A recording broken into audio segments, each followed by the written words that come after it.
Hey guys, welcome back. This is the lecture number 44 from our bootcamp series. In this lecture, we're going to cover active record model in detail. So let's start. So what is active record? So active record represents the model in MVC architecture. It is the layer which is responsible for representing business data and logic. So now what do you mean by business data and logic here? So this business data can be associated with any real world entity. In fact, we can address an active record model as an entity set, and the object of a model can be considered as entity. For example, you can consider our student model as a real world entity set, and all the student objects can be considered as entities. Okay, and just like real world entities, an active record object also have attributes which can be used to represent data and business logic. For example, let's see the schema.rb file.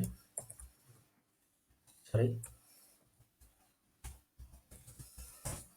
Okay, in the schema you can see the student object, and you can see three attributes here like first name, last name, and email. So these attributes are you can find in any with any real world entities. For example, if a person is in real world entity is a real world entity, then a person must have his name or a unique identity number or some other attributes like age, date of birth, and all that. So these attributes are known as properties as well, and these can be considered as business data as well, and we can operate on these business data using active record model in Rails.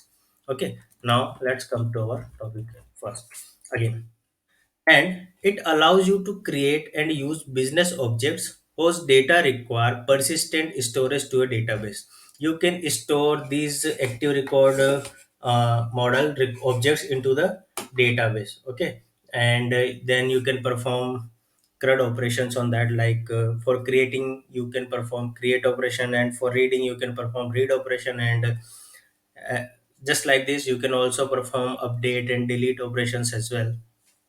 Okay, and the active record model use the ORM framework to store objects into database.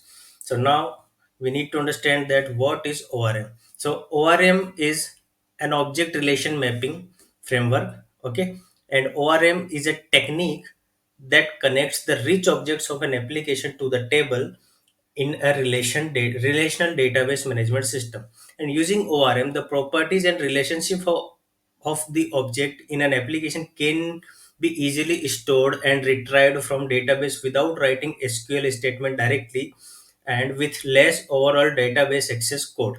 For example, here you can see the difference between an SQL query and an ORM query. Okay, in SQL, suppose you have a table students, then to fetch all the students from database, you need to perform the SQL query like select star from student. Okay, but in ORM, you just need to write student.all, and it will load all the students from the database for you. Okay, and just like other queries as well, let's see the students controller. In students controller, you can find the query like students.find params id. So when you write this query in SQL, you have to write it like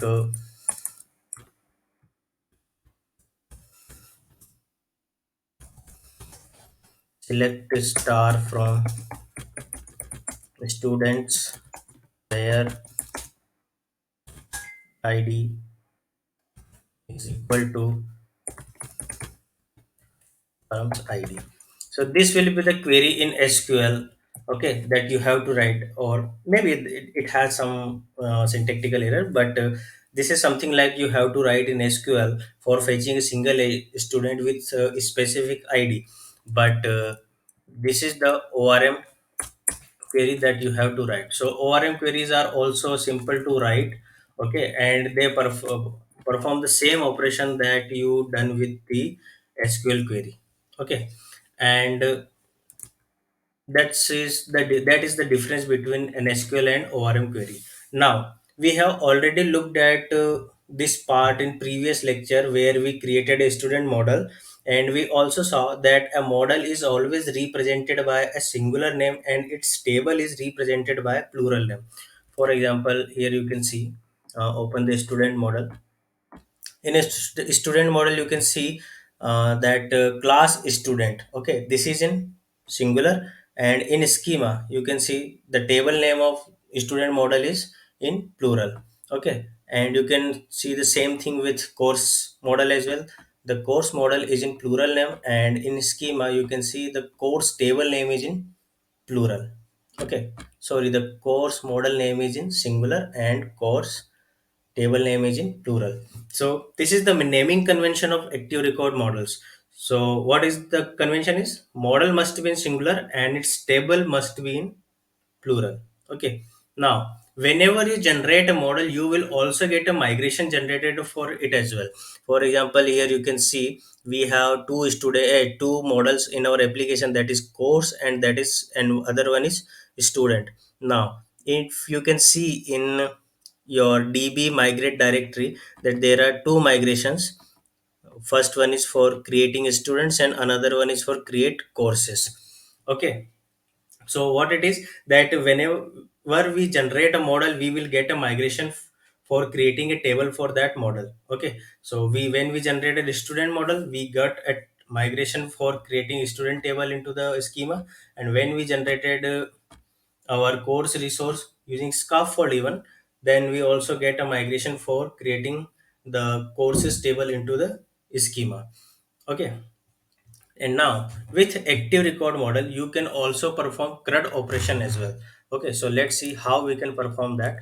So we have seen that we can perform it using some forms on browser, and we can update existing records from browser as well, but now I will show you this with Rails console, okay. So we will perform CRUD operation by here.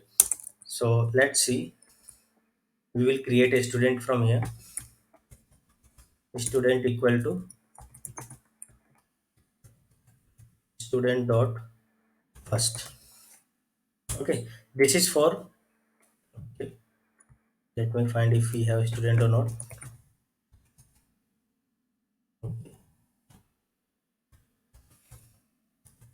Student dot first.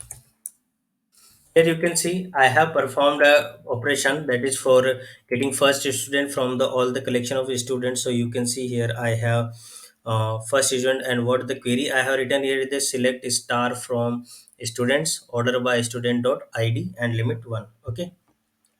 And this is the ORM query to get the first student from the database, okay. So this is for read operation. Here what we are trying to do, we are trying to read an object from database, or you can also perform do it like student dot find,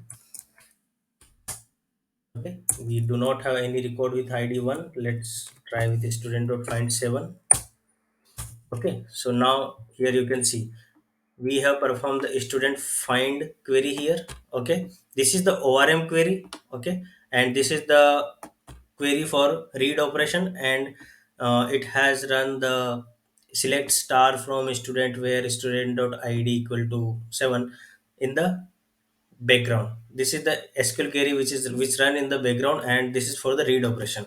Similarly you can perform student dot where as well, like let's say student dot where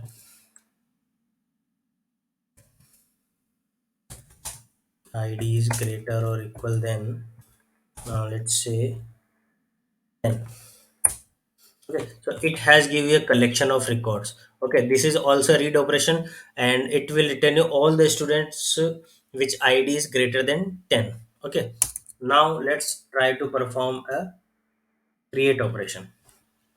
So for create operation we can do it like student equal to student dot new, just initialize an student. So here if you try to get a student, then you will see that its name is nil, first id is nil, first name nil, last name nil, email nil, created date and updated both, or every attribute is nil right now. Why?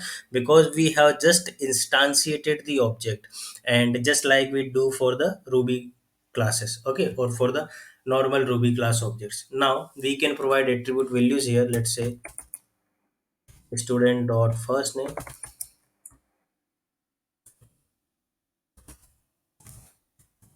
say right here Ravi, okay, student dot last name,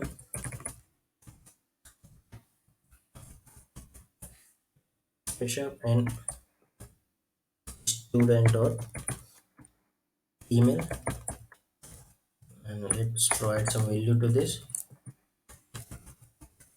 student at the rate ror.com. Okay, so now we have attributes for first name, last name, and email. So now if you get the student, you will get something like this: student ID Neil, first name Ravi, last name Kashyap, email student at the rate ror.com, created and updated it are also Neil. So when you save this student, you will get the value for ID and created it and updated it as well. So let's call the save action for it, student dot save. Okay, now you can see this student is saved into the database. Okay, so it has performed a create operation. Okay, so now this is the one way of creating an object into the active record query. Even you can also do it like, let's say student dot for example, student equal to student dot new, and pass attribute here as well. First name, let's say ABC, last name is XYZ, email as student at the rate example.com. Okay, and when you get this student, you will get first name with value, last name with value, email with value, but created it, updated it, and ID is nil. When you call student.save, you will get this record also saved into the database. So it is also a way of performing create operation. Now you can do it like this operation as well. You can directly call create, and in that case you don't have to perform save, or you don't have to invoke save action on the instantiated student object. Okay, now call this. Okay, so you can see that this has directly created a student record. We don't have to perform, or we don't have to invoke save method on student instance. So this is the way of creating a record. So what we have seen so far, we have seen read operation and we have seen create operation. Now let's see update operation. So let's find the last student, student equal to student dot last. Okay, so we got a student here, and student, let's see what we need to update. We need to update it first name and last name. Okay, so student dot update first name, let's say Alex,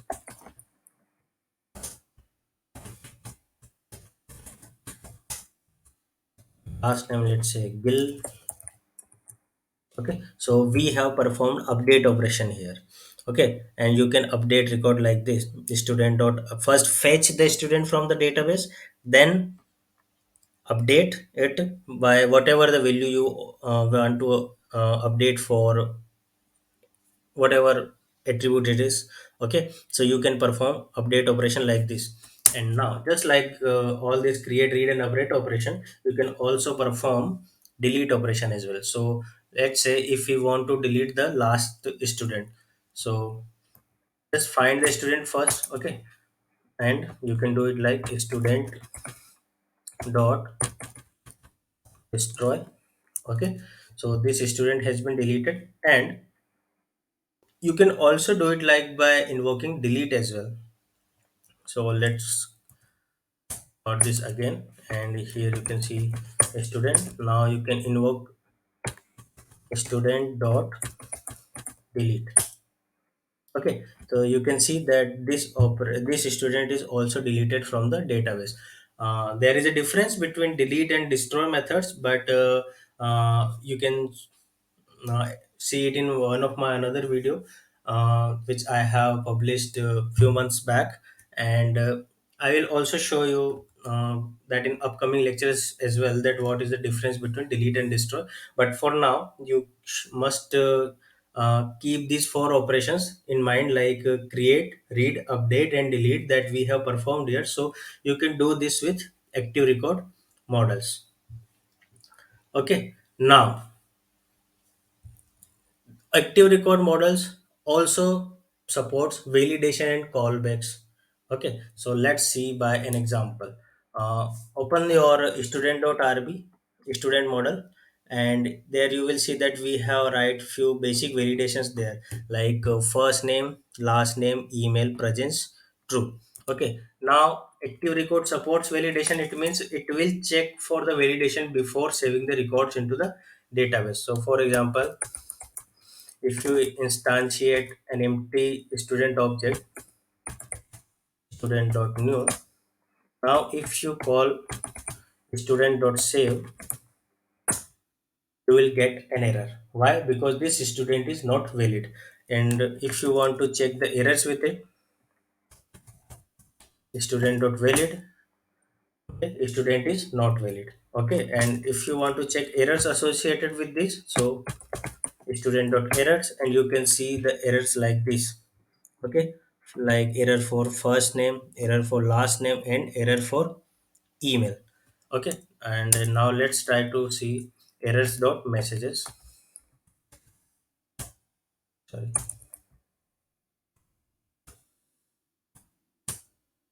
first name can't be blank, last name can't be blank, and email can't be blank. So this is the validation that how it works for active record model. So whenever you save an active record instance, if it has validations, then they are checked upon on every update and create. Okay, so here we have tried to save a new instance. Now let's say if you uh, try to update an existing student, student dot last, student dot update,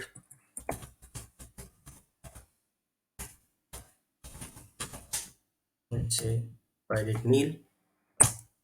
Okay, and now if you see the error,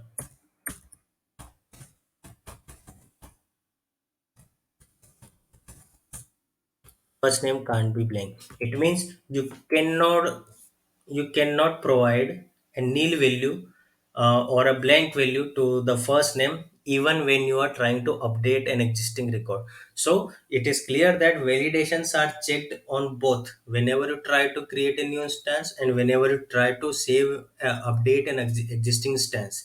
So this is how validation works for active record models. Now let's try to see an example for callbacks. Here we haven't added this, but I will show you very little example here, and we will discuss the callbacks more details in upcoming lectures. So let's try. Callback live can be callbacks are the events which are associated with an active record model instance. Okay, and that can be call at the any moment of the life cycle of an object. And life cycle of an object, like creating a record, updating a record, and instantiating a record, validating a record. So all these are the life cycle of an object. So let's say we want to execute a callback on before create,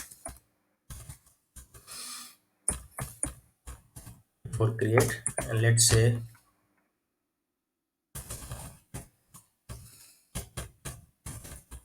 greetings.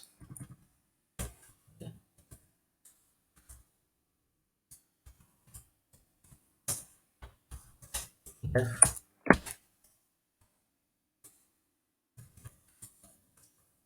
and in this greetings method we will write like puts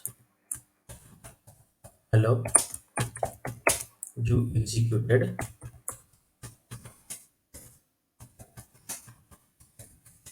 before action callback.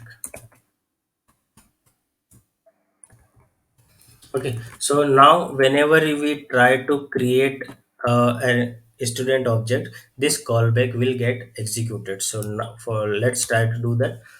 First we need to restart the console.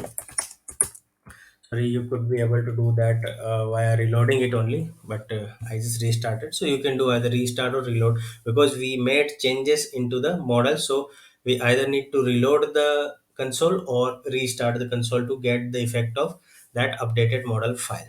Okay, now